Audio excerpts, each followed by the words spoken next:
Why is my heart like beating a little faster than normal? I don't know. All right, are we ready to go? Yep.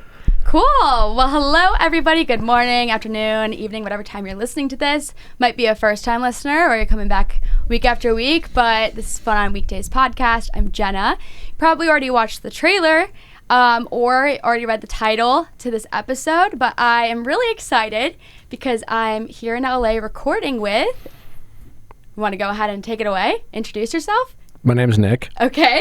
Nick Viall. Hi.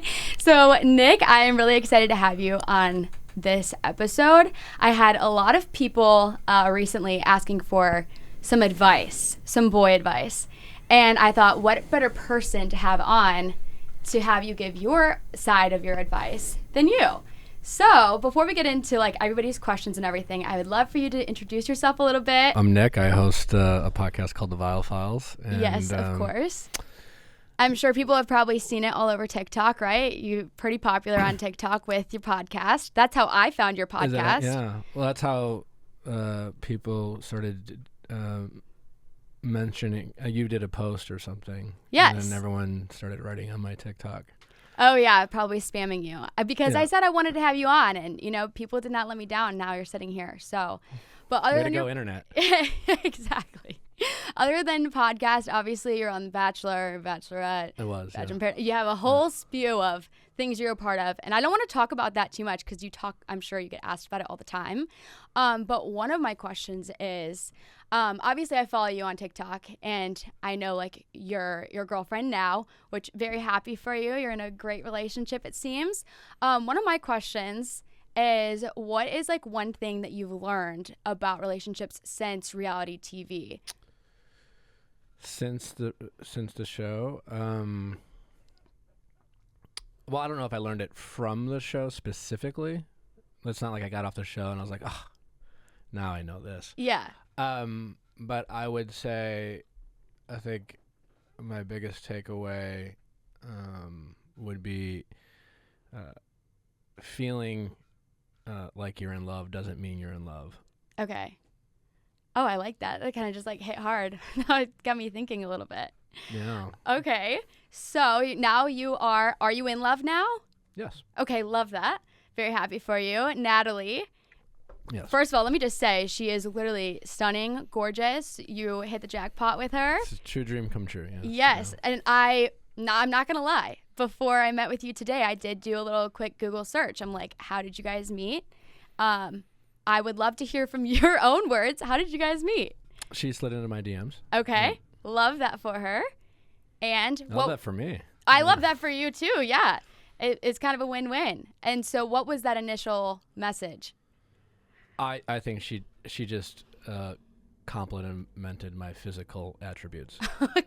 Okay. Which okay. It worked. So with that, this is like a question that I was going to ask later, but it kind of fits into it now. What is your take on girls like sliding into DMs? Is there actually a technique or something that you can say that's going to get a guy to respond? Or do you think that it's truly just a guy sees your DM, he looks at your profile, he thinks you're attractive, and then he'll respond? Well, a little bit of both. Okay. Right? It's a visual platform. Instagram and DMs. And so with that being said, it's going to be weighted towards your physical appearance. For sure. I think like if you're reaching out to someone and they find you attractive, there's a good chance if they're available, they might reply. Okay. Especially I think, guys fall in love with their eyes a little bit more than women. Mm-hmm. But I think it goes both ways to a certain degree. But at the same time, depending on who you're shooting your shot with, if you suspect that they might get a lot of DMs, because some people might not look, or they might feel overwhelmed, or maybe they have like a kind of a soft rule. Everyone breaks their own rules. Okay. But maybe they have a rule. Do you have any? I have plenty of rules, sure, boundaries or whatever. But if you want to stand out, I mean, and again, like Natalie certainly didn't do this, but you generally want to not talk about physical attributes. Strike up a conversation, ask a question is usually a great way to go. Okay. It's like, where'd you get that dress? Yeah. I don't know. I feel like you or have the to blender say, in the background. right, you have to say something that's like witty enough. Like, I don't know. Like reply to a I don't story think or you something. want to go. I wouldn't try too hard. Okay. And at the end of the day, they're going to be interested or they're not, Yeah, But if There's- you make it easy for them to respond, you increase your chances. for sure. Like there's no formula that you can, there's no specific thing that you can say that's going to guarantee that somebody replies. I will say, however, if somebody is on private versus public, does that have anything to do with? Oh, yeah. Okay. I mean, if they can't see your account, Okay. why would anyone reply? That's what I'm thinking too. You can't even like zoom in on their little like circle. Right. So if you're going to be private, I guess your picture has to be like an absolute smoke show of a photo that they have to be somewhat interested. Like she could be, cute, and Even then you follow. I don't know. I mean, Don't have the time. I can't speak for anyone, but everyone. But who would want to reply? Like, you don't even know. I don't know. Because if it's private and it's we live in a world where catfishing exists and things like that, and so. If you're going to have a private account, you should send a picture of yourself. Okay. I mean, it's a visual platform. That's honestly. But even then, I would still, me personally, if you want to be private, and I respect people's privacy on the internet, DMs might not be the platform for you. Yeah. That's a good point, too. It's a great point. So going back to Natalie, so she slid into your DMs, and how long have you all been together? Like we don't have an anniversary or anything, but we have a soft anniversary. Soft launch. I've known her for over 2 years. Oh, wow. Okay. Yeah. Cool. And do you feel like, so you guys were probably like together before you were obviously sharing that on social media? Yes. Okay. Yeah. And do you feel like that was like an important time of your relationship to figure it out? Like as if you were to have shared that prematurely, like would your relationship be as strong? I'm sure. I think it would. I don't think it would be less strong, but I think it might have added unnecessary stress. Yeah. To something that was new. Okay. But yeah, I mean, also like I don't think we dated before we defined the relationship or became exclusive for a while. So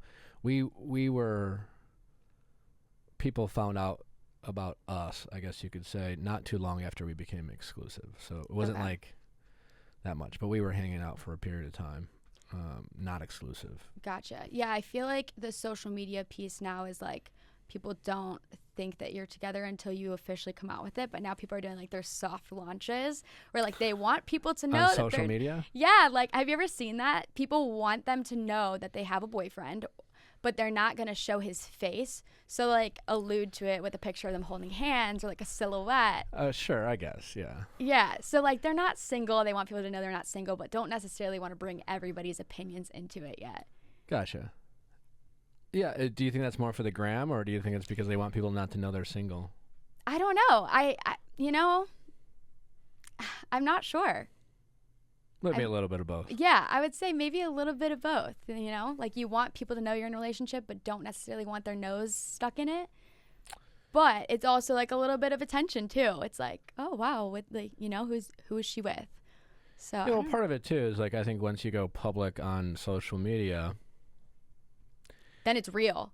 Well, not only that, but like I don't know if it's more real, but like it might not work out. Right. So, like there's always like instead of you have to.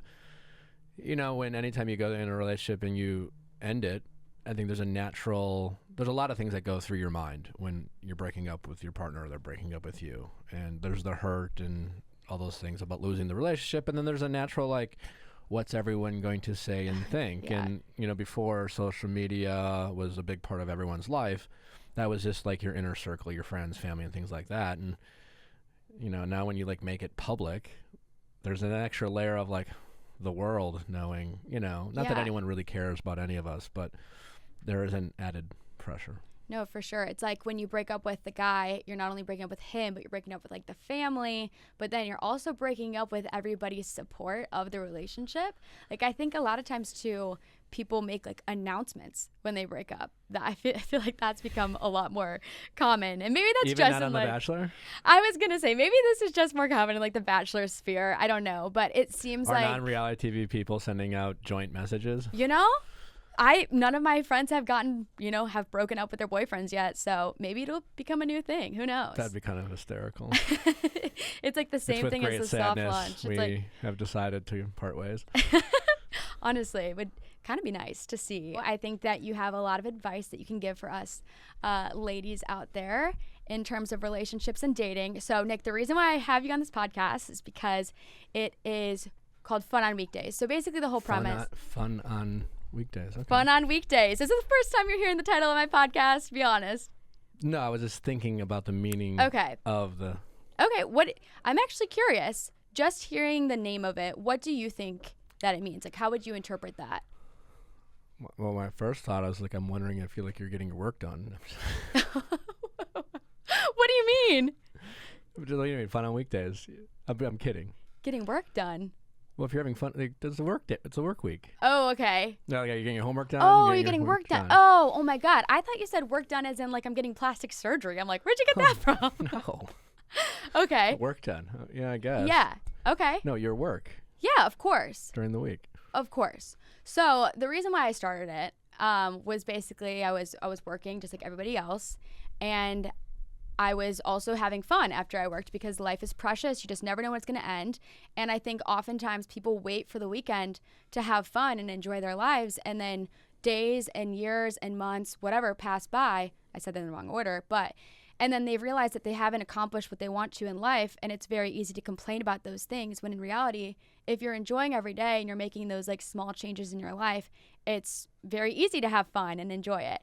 And relationships and dating and love is obviously a huge part of having fun and enjoying your life. It can be amazing, it can be exhilarating, and it can also be, taxing and very toxic. And so while that person that you're with could bring a lot of fun to your life, they could also be sucking it out of you. So I am here today because, do you know what month it is? What month? November. Yeah. Gotta ask. When you live in LA, it's easy to forget. Okay, so it's November. You're from Cleveland, I'm from Milwaukee. You're used to the seasons, aren't you? That is true. I've been in Austin for the past year. You get seasons down there? In Austin? Yeah.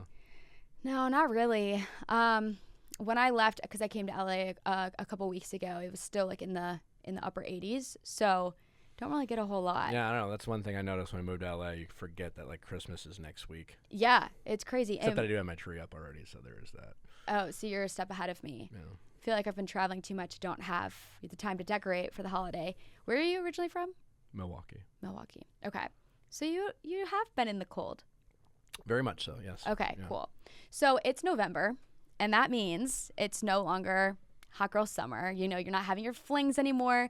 The sun just started setting a lot earlier, so it's getting pitch black at like 5:30 p.m. Yeah, it's a bummer. It's colder, and you're going home for the holidays, and now your family is going to ask, what is your dating life situation?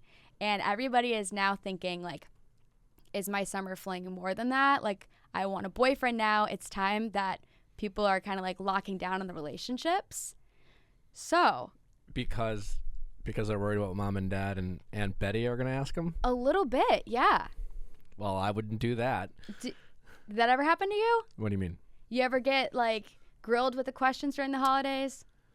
I'm sure I have, but I don't recommend basing your relationship status off of No, of course Aunt not. Jenny's opinion of it. Of course. Hey, my name's Jenna. I'm going to be the Aunt Jenny someday, so taking that. But you get what I'm saying, though, right? Yes, like, of course. Yeah. But I think just in general. I recognize you're right that it does happen. Yeah. Just it gets like the holiday season, it gets cold, and all of a sudden people want a boyfriend or girlfriend now. It's like cuffing season. And so, like. Is that cuffing? Like, is that what it means? Like defining the relationship? Yeah. Okay. I guess I didn't know that. Really? Yeah. All right. Well, I'm teaching you something new today. Thank you. Yeah, no problem. So I did like an Instagram Q&A last week, and it was just a bunch of questions, and it ended up being a bunch of questions about guys and dating.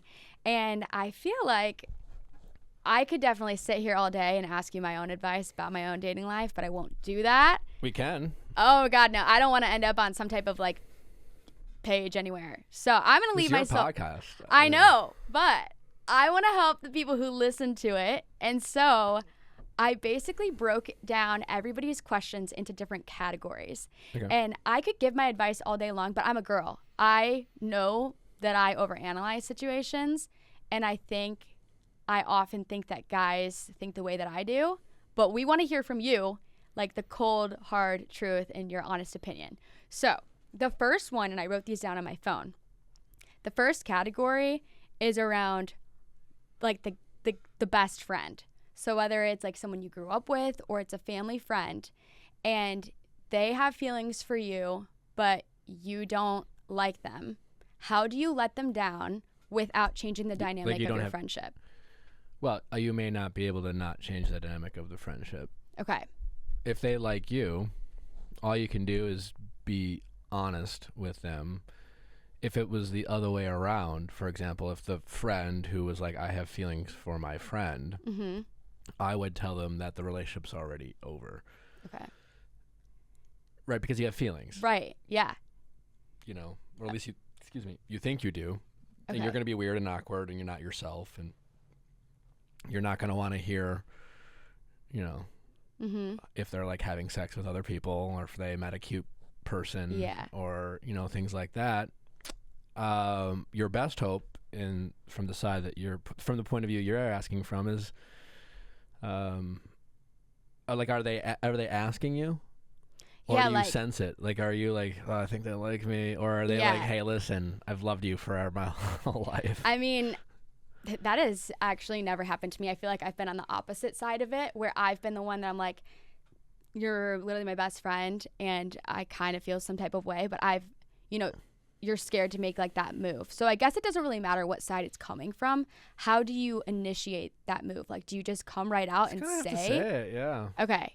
See, I think what you shouldn't do is hope that they figure it out or like slowly try to like ask him out on like start like, hey, like, you want to go to this like play with me, you know, even if you never went to plays, like something you would do with like a romantic partner, like a date. Like, don't ask them on a date if they don't know it's a date, hoping that they will figure it out it might be a date and then realize that they're on a date and then magically be glad. Okay. Like, I wouldn't do that. You know, which I think most people do.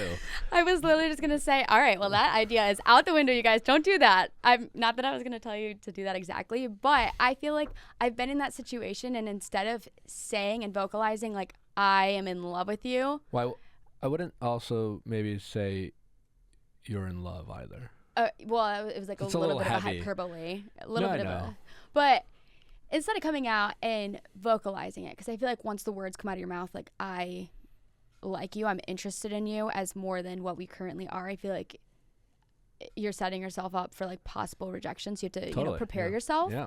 So I think I've kind of like put out feelers, and I guess this is maybe what you're saying not to do, but like you can show somebody that you care about them and that you're interested in them and kind of like put the ball in their court. Do you agree, or you think just cut the bullshit and just say it? Why are we putting the ball in their court? I don't know. I don't know. I feel like people often do that because you're just scared of rejection. They 100% more often than not do that. Yeah, but I would suggest that they should stop doing that. Like, you should stop giving away your power. Okay. Like when people say like the ball's in your court, you're saying, I'm going to give you the power. I'm going to give you the choice. I'm going to give you the control. Yeah. Like, that's essentially what you're saying. No, that's totally true. Yeah. And we, like, men, well, I don't care if you're a guy or a girl, people should stop giving away power, especially when the other person's not even asking for it. Okay. You know? Yeah, yeah. And men and women are both attracted to power and confidence, right?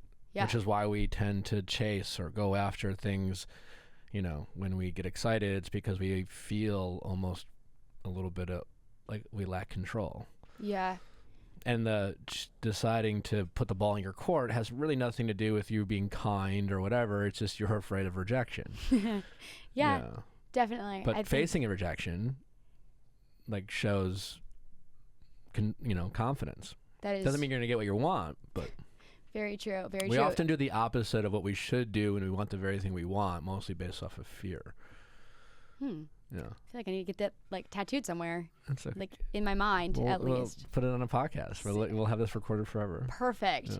Yeah. So this doesn't have anything to do with like the friend topic, but what you're saying about power and the chase, like we all love the chase. You're addicted to the chase. Once the chase is gone, once you feel like that person is like yours and you could get them, do you think that's a common reason why guys will kind of like back off and maybe ghost you? Because oftentimes people are like, he was so into me, and all of a sudden it's a 180, and it's like I was finally starting to feel him back. You know, I was putting in effort, and then they put in the effort, and then he's like, "Ooh, too much effort, gotta go." Yeah, that can happen, sure.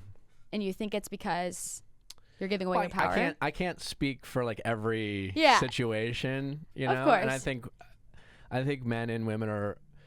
I think a big reason why it feels like men are more guilty of doing that than women are is because, and again, I think there's this societal aspect to it, or, you know, call it the patriarchy or whatever, old-fashioned traditions of, you know, guys supposed to ask the woman out, you know, guys supposed to pursue the woman.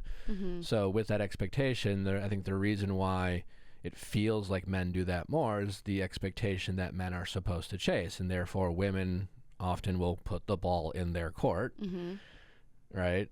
But when women don't do that, I think women often, you know, get excited and then change their mind as well. There's plenty of men out there who say, well, fuck, what happened? You know, like, so I think that's just a human instinct, and again, it has more to do with a lot of women are choosing to let guys pursue them, and then when that happens, if you make it about the chase, then the game will end when you get caught. Yeah. You know, if that's the game you're playing, the game's over. You know, and that's why, it's a fine line, right? Like, you don't want to, you know, that's why I like to put it in context of around like power and like your power in terms of like your agency, the choices you have when it comes to dating, you know, like when you go on dates, like what is your focus, to be liked or to find out if you like them? Most people make the mistake of wanting to be liked, right? Which is silly because you don't know that person. Right. Like, you know their profile, their face, you know, like, you know that they had maybe a clever bio, but you don't even know if that was their idea. It's probably their friends.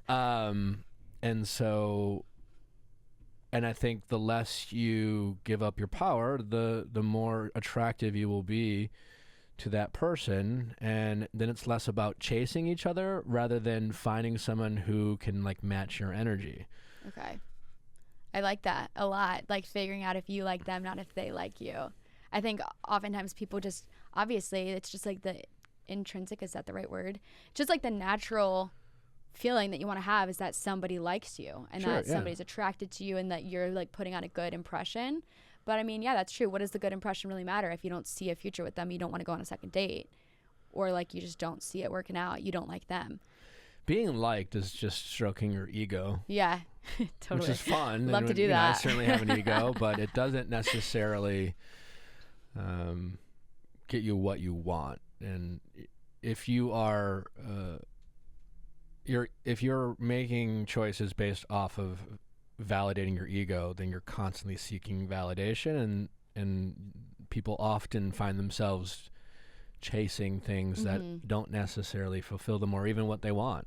Okay. I mean, how many times have you or I'm sure you've had a friend been like, I don't know, I fucking like this guy. Like, yeah. But I'm like, ugh, you know, like I'm losing my mind over this person and I don't even know why. Well, because you've been, for whatever reason, your choices are more likely based off of feeling special and your ego needing to feel like the absolute best, and then every decision you make is based around getting someone's validation, which isn't necessarily making you happy. It's stroking your ego.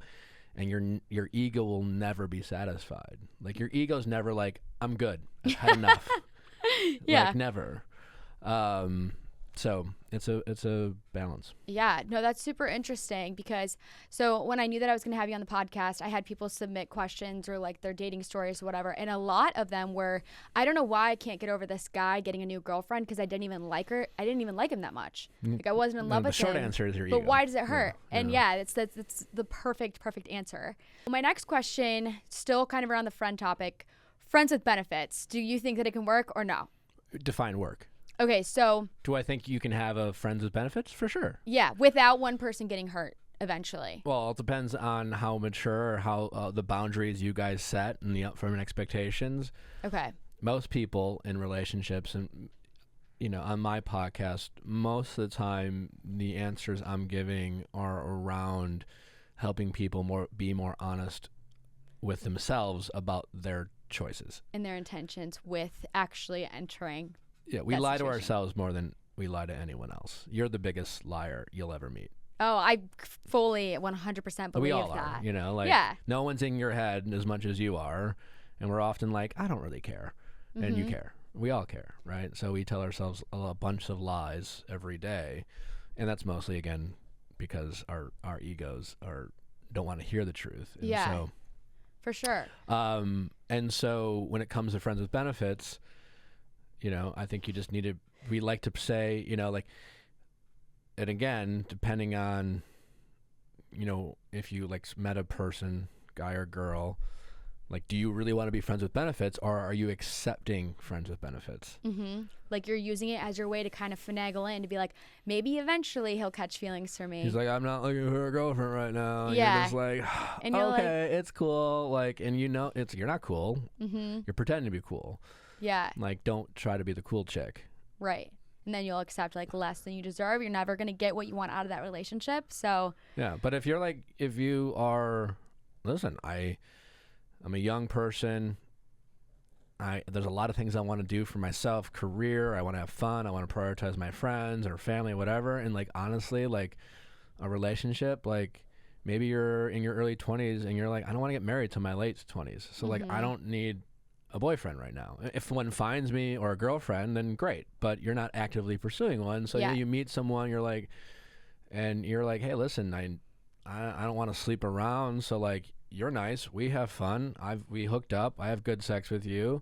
Mm-hmm. And let's turn this into a fuck buddy situation. And you're honest with yourself about that. Then sure, it can work. But there's at any moment there's the risk that one person might start to want more, because even if you are honest with yourself, you're not so sure how honest they are with themselves. And so it can be very tricky, but you just have to communicate and be upfront.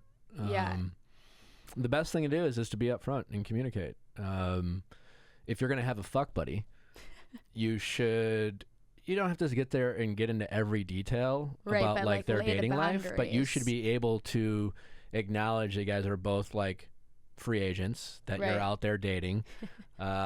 If it annoys you that they're dating, you can't control how you feel. You might get annoyed, but you can't take it out on them. You can't get mad. You can't, and if you do, you have to sort that out with yourself. And so it's I think there's a lot of thoughts and feelings that people don't do and try to avoid, and then they're wake up one day and wonder why they care so much.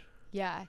I think I just genuinely think that a friends with benefits situation just doesn't ever work. One person will always get hurt, even if you set the boundaries.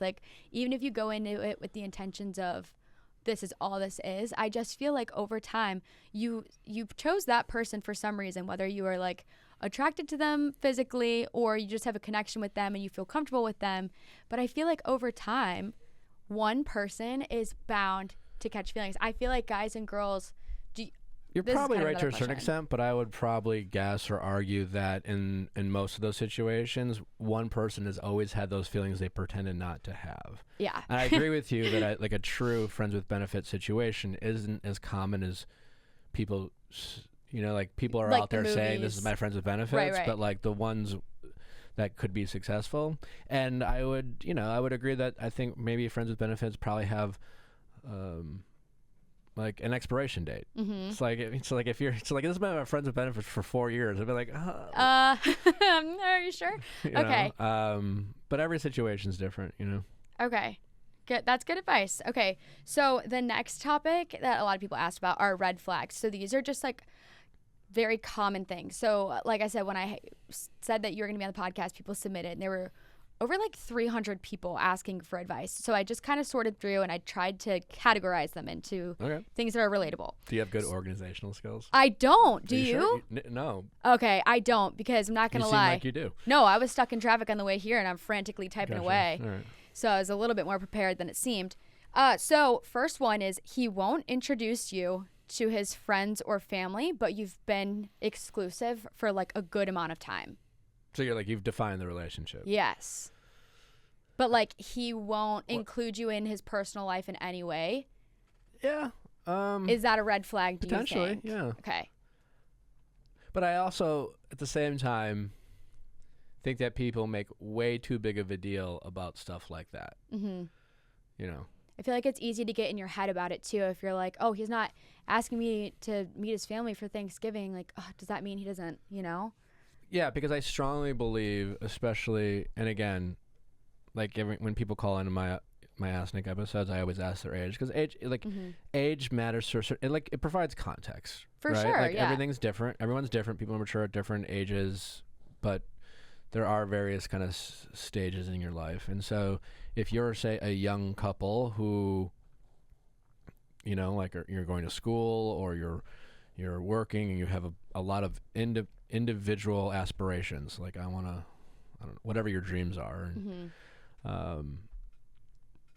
you know, and you want to be in a committed relationship, you know, that should be a relationship that progresses slower, right? Because in theory, if you are someone who has all these dreams, and you're going to have to focus a lot of your energy on those dreams, right? For if you want to be successful in those dreams, your time is not infinite. Yeah. You know, there's only so many hours of the day and days of the week and days in the year, so to speak. I don't know if I got that right, but sounded like you did. So we have a tendency in any relationship, and I think a lot of younger couples do, is they use these benchmarks as a way to measure their love.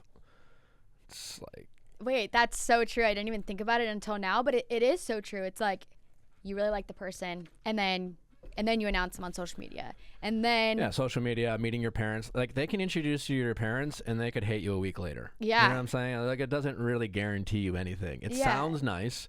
You think it means something, but also everyone has different relationships with their family. It's definitely like the idea of the timeline, measuring where you're at. Like when people love to say, are you close to your family? No, some people might say, not really. But when someone says, yeah, I'm close to your family, like there's a spectrum of what that means to different people. You know, you could be close with you can consider yourself close to your family. You talk to your mom, once a month. I don't know. Or some people are like, I talk to my mom every day. Right. And they both feel close. Right.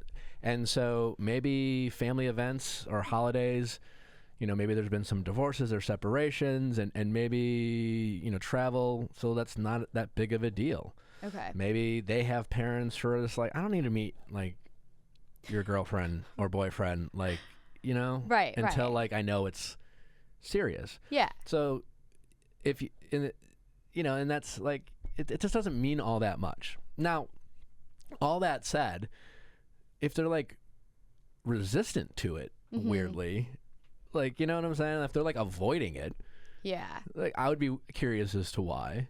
Like if you're dating someone and you don't know their friends or family, that's a bit of a red flag. I feel like the friends is more of a red flag to me than the family thing, because the family thing is so situational. But I feel like your friends, they say that the 5 people you surround yourself with are kind of like an average of who you are. And so I feel like that would be kind of... Yes, it would be weird if they are avoiding, no social media, no friends. Like if you feel like you're being kept a secret, that's a red flag. Okay. But like being invited to Thanksgiving and meeting mom and dad and going to the big, like meeting the parents, I don't think that means as much as, like, unless you're on the doorsteps of an engagement, every family is different. Okay. So it can or cannot be a red flag. That's good to know. I definitely just... If you feel, trust your gut. If you feel like you're being kept a secret, Okay. that's a red flag. If you want to meet their parents or a certain group of friends because you think you're ready, your relationship's ready for the next step, you might want to chill out. Okay. All right. Cool. I like that advice. Next one is you've been talking. You've been exclusive. He has said that he loves you. You've said that you love him. You see a future together, but you're still just talking. Like, he is not your boyfriend. She is not your girlfriend. And wait, they refuse to put a title. But you're exclusive? You're exclusive, but... Okay, this is actually... But. You know what? This is a really good question, too. So do you think that there are so many girls that are like, I'm not seeing other people. He's not seeing other people. We've both like said that, but he's not my boyfriend or girlfriend. To me, being exclusive insinuates that you are dating. But a lot of people think that like you're not dating until they actually ask you to be your boyfriend or girlfriend. Do you think it's all just a title? What I think is that if you find yourself in this situation, you are someone who's most likely giving your person, whoever this is, all your power. Okay.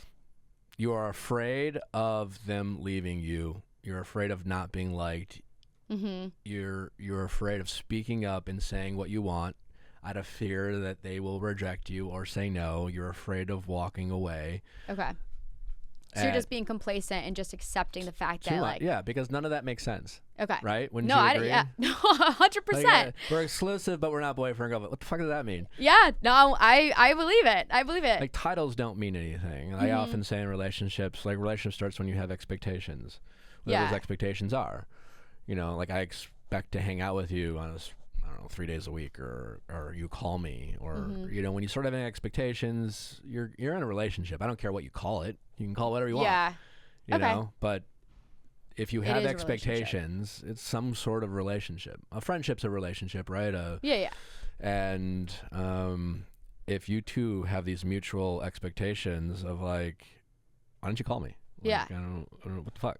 You know, like, you're in a relationship, and if you've said, we're not going to sleep with other people. Well, I mean, it's a pretty pretty self-explanatory. Like, you can call whatever you want. Running from the idea that you're not actually together, even though you are. Yeah. Okay. All right. So that's a good question. Glad that we got some clarity on that. The next one. But I would also want to point out though, if you are dating someone who's weirdly making it about labels, and they're somehow vaguely. Because I'd be willing to bet in a lot of those situations, for the people listening, if they're like relating to your story, I'd be willing to bet that the person they're dating like reluctantly agreed to not sleeping with other people in such a passive way that if they were to like have sex with someone else, they want to be able to not be defined as a cheater at the end of the day. Oh my God, that is, So they want to be like, well, we weren't boyfriend and girlfriend. Yeah. Oh my God. Well, we weren't dating other people, but we weren't boyfriend and girlfriend. Yes. And like, but we said we weren't sleeping with other people. What's like, well, I didn't really say that. Like you, or I was like, sure. I mean, I'm not. And most likely, what he probably said is like, I'm not sleeping with anyone right now, and I have no interest in sleeping with someone. Oh my God. Yeah. You know, but he never said I'm never going to. But you wanted to make sure he wasn't sleeping with someone else, so like you said this, and he kind of was like. Again, and then you heard something that you're like, well, that's good enough. Okay. Yeah, you know what I'm saying? Those are the lies we tell ourselves, and so we should, stop doing that.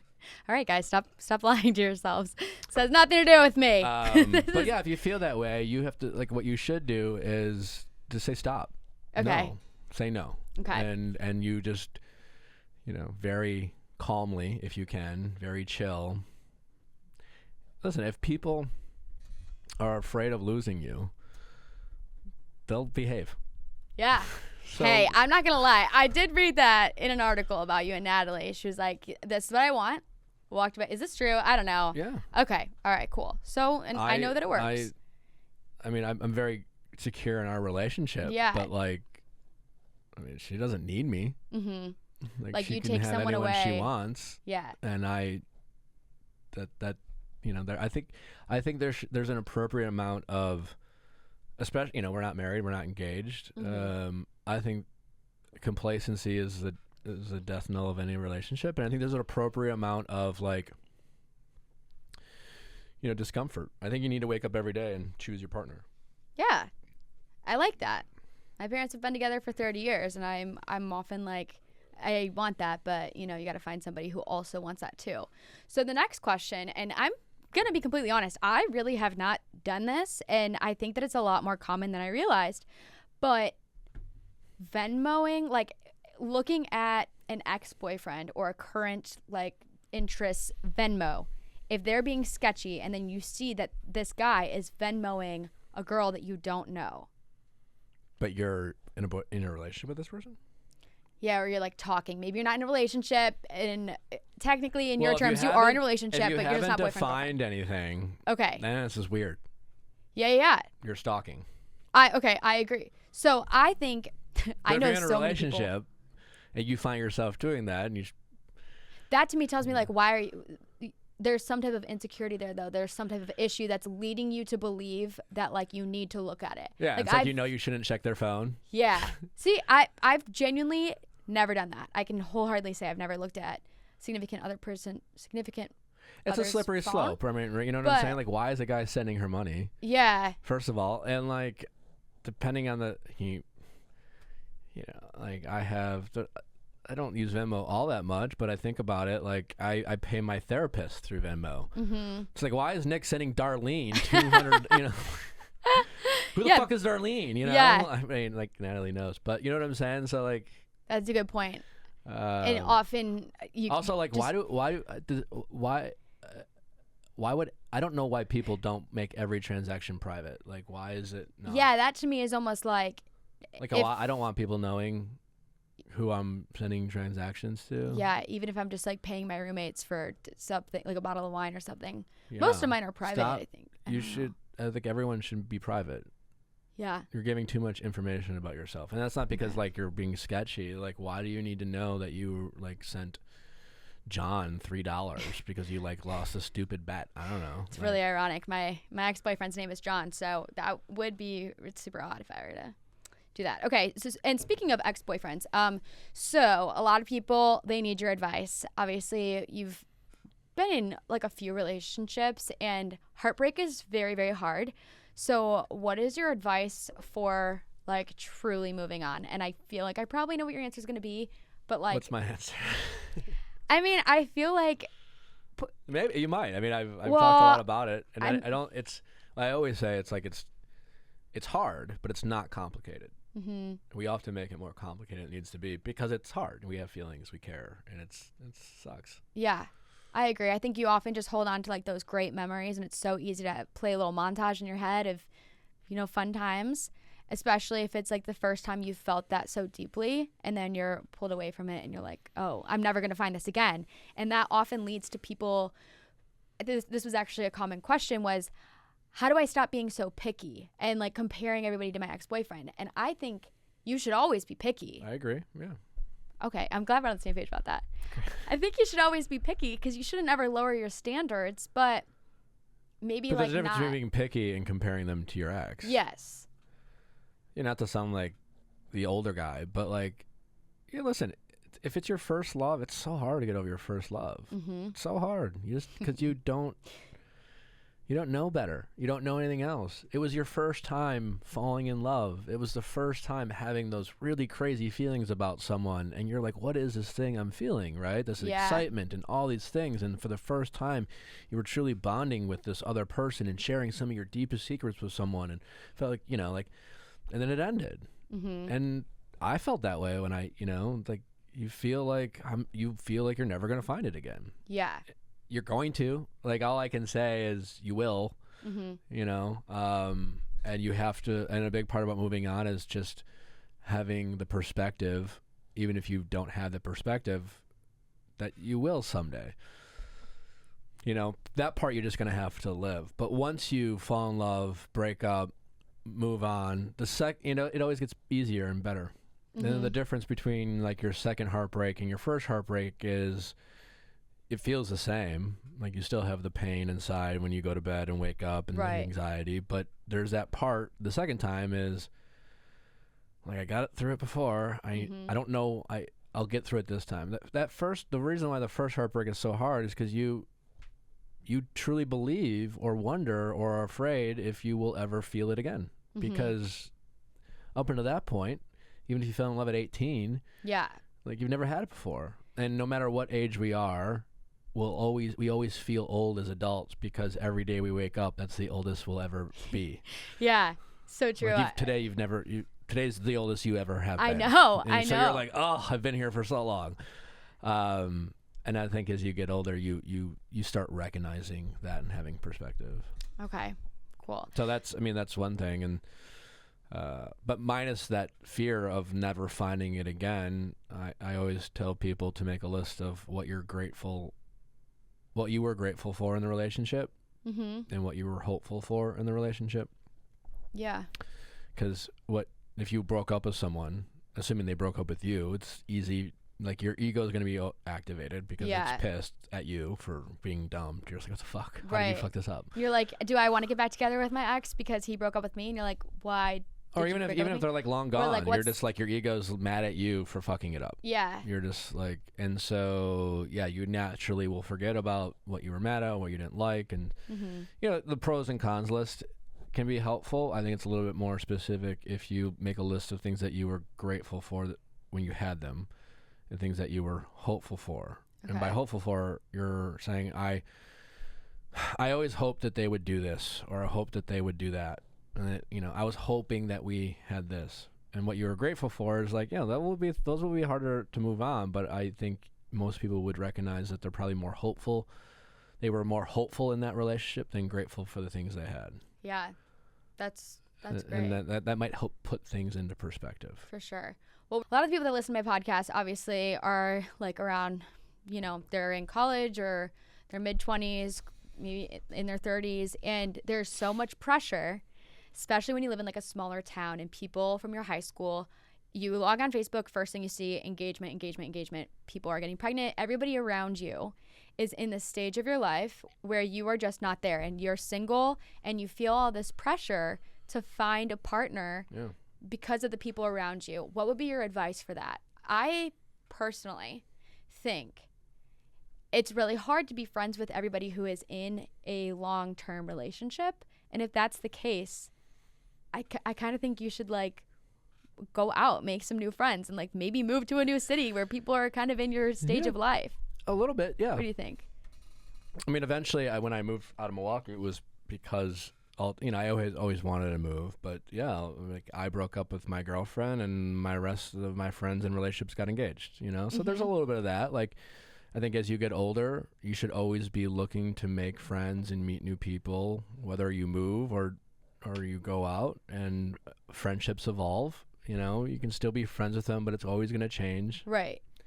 I mean, friendship dynamics just change entirely when somebody gets a boyfriend, because they're not going out with you as much. Like they're spending more time with their significant other, and then it's not the fact that they don't care about you the same. It's just that they have other priorities. Well, when you're single and going out, your best friends are kind of you're kind of dating them in a way. Yeah. Like not sexually or anything like that, but there's that they might be the person like you're calling up and be like, I had a bad day. And you tell your friend about that bad day. When you get a boyfriend or girlfriend, it's gonna be that person. And you grow and connect. So that happens. Yeah.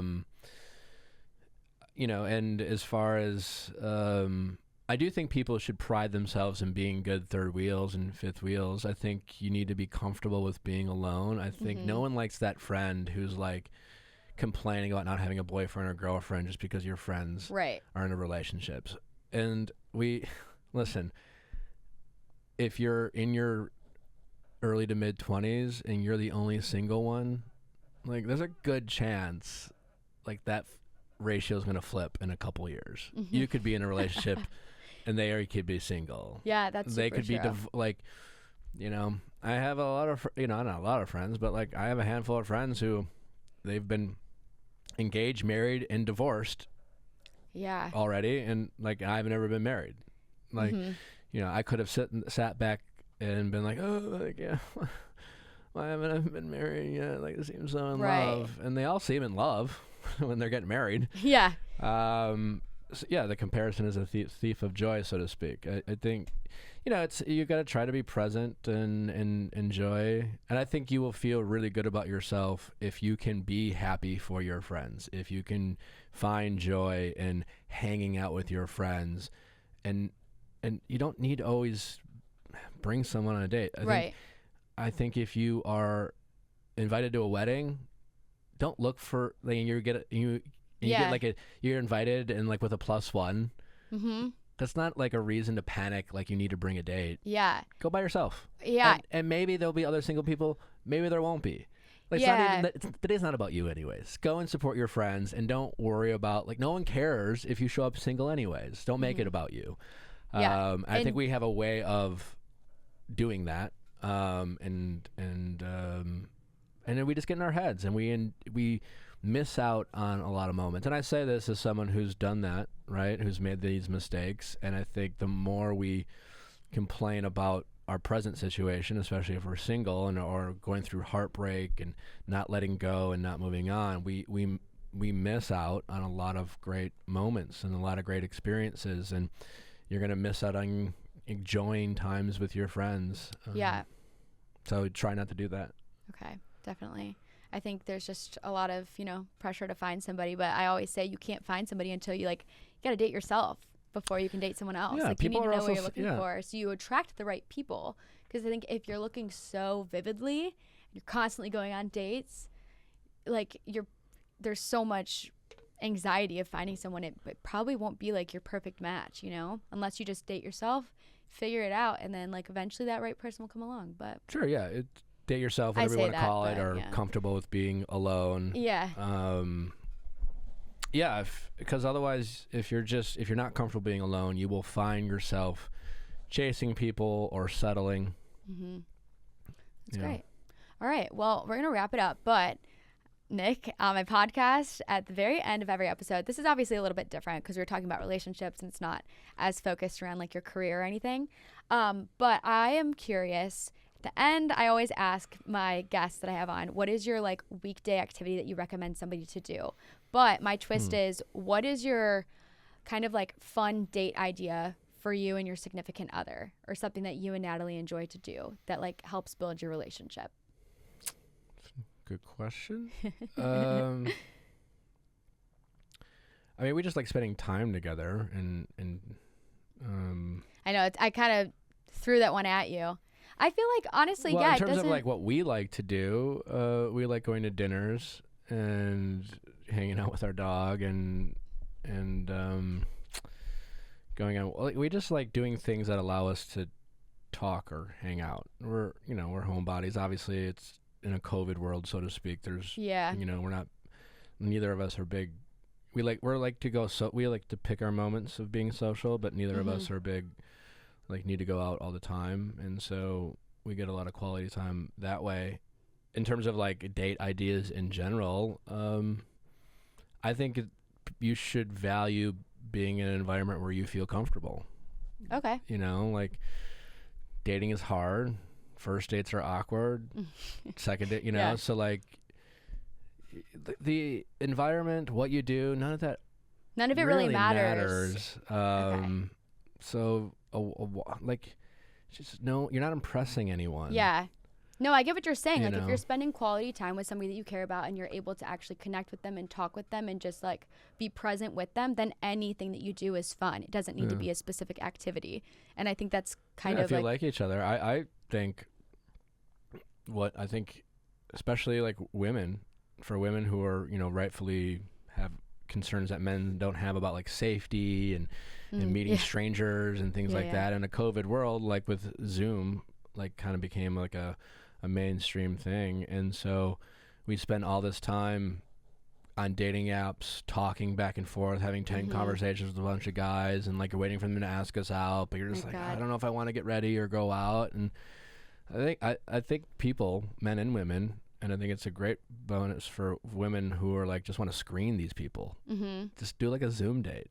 Interesting. And if you like the person, you'll enjoy it. And if not, you can literally blame it on your internet. And you don't have to give them their email. You don't have to give them their number. You can make a fake email address. Honestly, it's kind of genius. You can make an email address just for your Zoom account.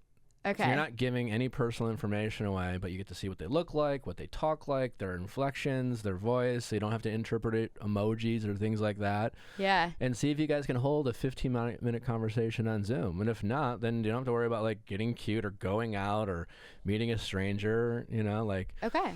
I like that. Figure out quickly. And that's the problem with dating apps these days is there's too many options. Yeah. And we don't know what to do. So like make moves, That's and if you don't want to go out, just do a Zoom date. Right. That's a whole can of worms. I feel like dating apps could just be an entire episode in itself, but I love that. So anybody who's listening, if you're single, do like a little speed dating night on Zoom.